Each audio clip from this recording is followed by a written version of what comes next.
Hey, this is 777, and I'm back with some Edenhorde Eclipse replay breakdowns or gameplay breakdowns. This is a part of a best of three I have with Whispering Pine. If you guys don't know Whispering Pine, he does really cool 3D renderings of the Edenhorde collection and the Edenhorde universe. You definitely check him out on Twitter, but he's also like a pretty, it seems to be a pretty avid gamer in the Merit Circle community. So I was happy to that he reached out to me and said, hey, I would like to do some matches and we can do replay analysis with it. So this is a best of three series that I have with him. I don't want to spoil it, but it doesn't end up going that far. And we're going to break down like what some of the plays made here and how we can all improve as players from this. The game is going to change a little bit, but I think the core gameplay mechanics are going to remain the same. Meaning that like board size, cards attack what are in front of them, relatively the same mechanics, at least at a fundamental level. So I think that there's value to be gained here. So in this game I go first, so I get 1 diamond, and let's see how we play this out. So looking at my hand, I do have the Blood Fury in my hand. I have some pretty good two cost cards too, so this is like a toss up. I think what I probably do is wait and play the Blood Fury because I just really like threatening that 3 damage, and I know I can follow up in subsequent turns with these other cards. I like typically saving the Lancer for like a combination of defensive and offensive strategies. Like it gives me more options in the mid game because the Lancer can actually like complicate an opponent's strategy more than it might seem on the surface level, especially when it has haste. But this game doesn't look like it has much haste. So the option I have here is wait 1 turn, wait 1 turn, put Blood Fury down, which would do 3 damage, or put Swordsman down, then put Lancer down, and then put Blood Fury down, or other cards that might come. I probably put Blood Fury down, but let's see what I go ahead or wait. So I did wait, so that means I'm going to wait to put the Blood Fury down. Whispering Pine, in his hand, he had 3 swordsmen and then a warden. I probably would have done the same thing. He doesn't know that I have the Blood Fury down, so it might have been good for him to wait or not put one of the swordsmen down so that he had a defense against the Blood Fury, but he doesn't know what I have. So in this situation, I probably would have done the same thing. Let's see. Yep. And then I put the Blood Fury in the open field. Right now, next turn, I'm going to be threatening. So he's threatening 2 damage. I'm threatening 3 damage. If there's no other cards ever played, I'd win. And that's kind of how you want to, that's like very, very basic. But one of the things to think about is just exchanging damage. It's the reason why I didn't put the Blood Fury in front of, in front of the swordsman's, because I don't want to at this point in the game, I'm not too worried about defending against the swordsman versus I'd rather just do the 3 damage and make him try to defend against me because I can deal with these things later. I can put another swordsman down, I can put a lancer down, I can put anything down and knock out these things. So yeah, I'm gonna apply my pressure and then see if I can force him to try to counterplay me. I always want to be 1 step ahead. You always want to be 1 step ahead, and let's see how that plays out. So he puts the archer down, which has haste. Did he just draw that? Yeah, so he just drew that. That's a pretty good card to get on this turn, especially with low diamonds. Optimally, you want to put the archer in front of like a defensive card because they can't attack. It's a pretty frail. It's like one of the most frail cards. But in this situation, he's just applying pressure and saying like, okay, now I'm doing 4 damage. You're doing 3. You're gonna have to figure out how to deal with this.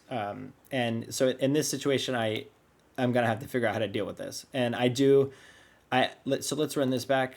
Yeah, I had this card, this Bone Strider card. This like the defense I make here. It's got haste, but it's a really costly defense. I just wanted to continue to. I know that he only has 2 cards. He's got less cards. I can apply pressure.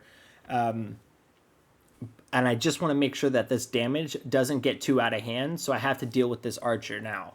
I could have put the swordsman down and waited till next turn, but then he's doing another sweeping 4 damage, and that could really add up and bite me later on. Like those calcs start to add up quickly once you start to like get these more monsters. 1 I'm okay with, like the swordsman, but once it starts to get to 2, 3, then I'm like, okay, I need to deal with this because a couple turns of that is like a third of your health. So I go ahead, even though it's really costly, I only have 3 diamonds, and I put the 3 diamond card that goes away after this turn. I just get rid of it. And I'm like, okay, we're about even now. I'm going to get rid of it. And you still have to try to figure out how to deal with this Blood Fury. You still have only 2 swordsmen. I don't know, like, you're not getting that many diamonds next turn, so I'm not like too worried about, like a berserker coming down or something like that.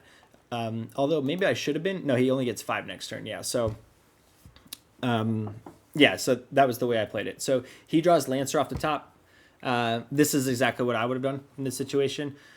Ultimately, you have to deal with the Blood Fury, but actually, no, I probably would have put the Warden down and just chipped at the Blood Fury and saved the Lancer to try to knock it out. I would have put the Warden down, chipped at the Blood Fury, and then, save the Lancer and try to buy myself one more turn to maybe I got a better card that can knock it out quickly, preserving my Lancer to continue to do damage. I think that's what I would have done.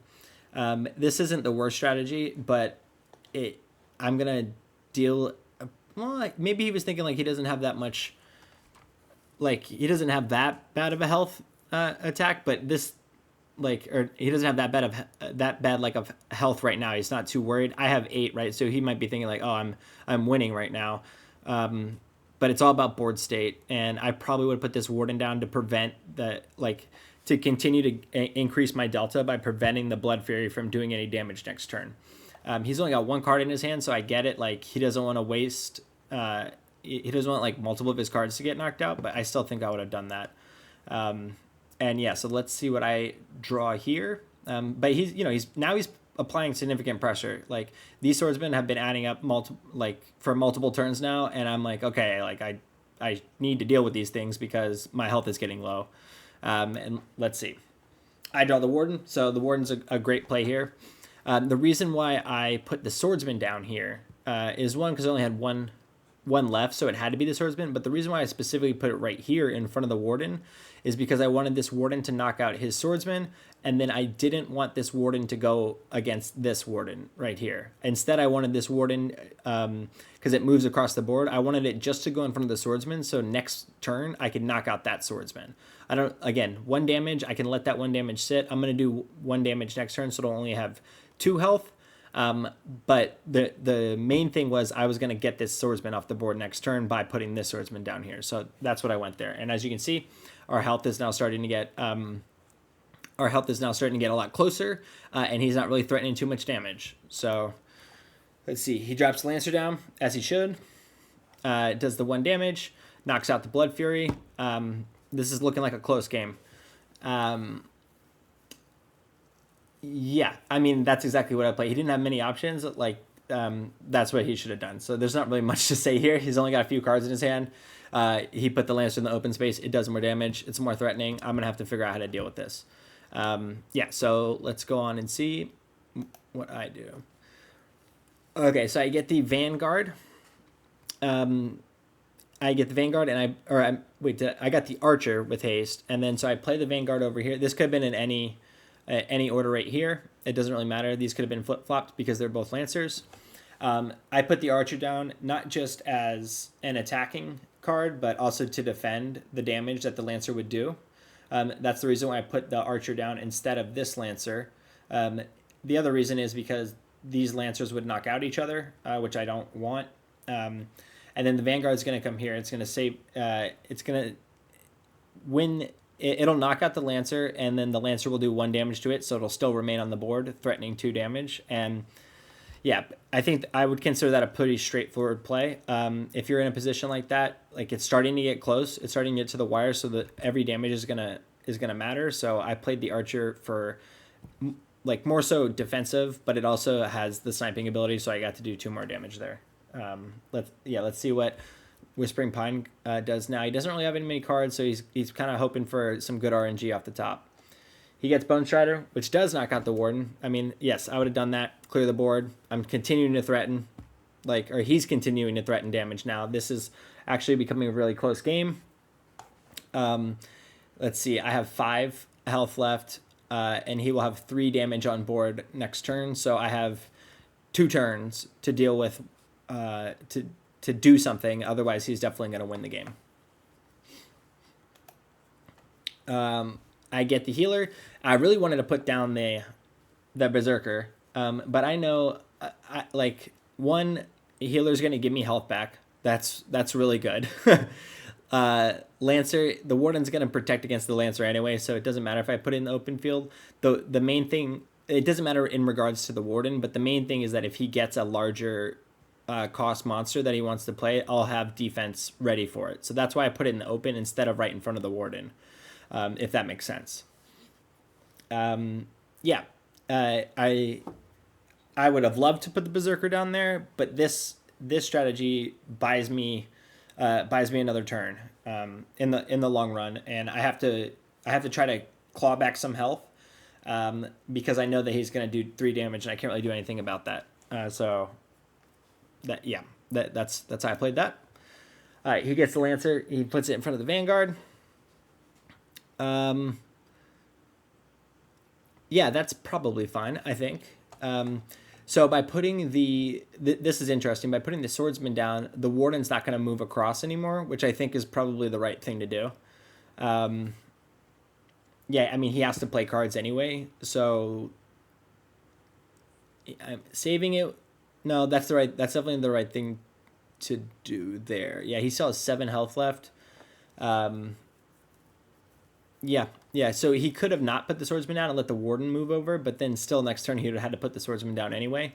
Lancer's going to knock out the swordsman, or it would have knocked out the warden, so I think you'd rather it knock out the swordsman. There's an argument to be made about not doing, just to try to buy yourself more turns and not let me do any damage. And he could have done that by not putting the swordsman down and letting the warden knock out, but at that point then he's heavily relying on the top of the card, or the top of the deck. Actually, yeah, I probably would have done that anyway, to be honest. I would have just tried to prevent as much damage being done to himself that I could, so that he could just buy a turn. Because I only have 2 health left, right? So you just need to buy you need the slightest one, one little card could help you, and so saving a turn increases your chances of getting that one card. Like an archer with haste would allow him to win the game unless I do something about it. So let's see what I do.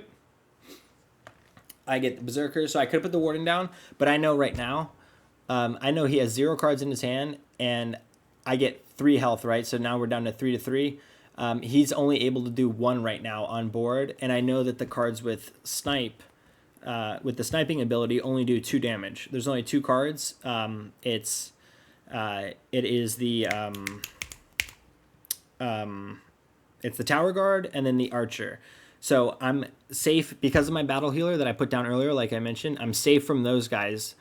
Oh wait, no, I wouldn't be safe. Yeah, so that's a risk. Yeah, because the warden would finish the game for me. So this is just a risk I took. I'm saying okay, you're only getting 1 card. I hope it's not a card with the sniping ability. So yeah, I guess a little bit risky, but I know that I threaten game next turn if he doesn't draw a card. So I think I just went for it, as opposed to my board state getting wiped out basically, and then still having to wait a turn. So I think I actually made the right decision. Just betting okay, if you get the archer, you win. If not, I win. He gets the brute, puts it down, and then yeah, he has to win there. So I'm going to take the win with the berserker, and as you can see, that damage started to add up. So I think overall this was actually a really good and really close game. I don't remember everything that I said in terms of what I would have done differently on if I were Whispering Pine, but it came down to the wire, and yeah, so he's a good player, and this was a good game, and I took the first of the series, and we're gonna go into the second match here shortly.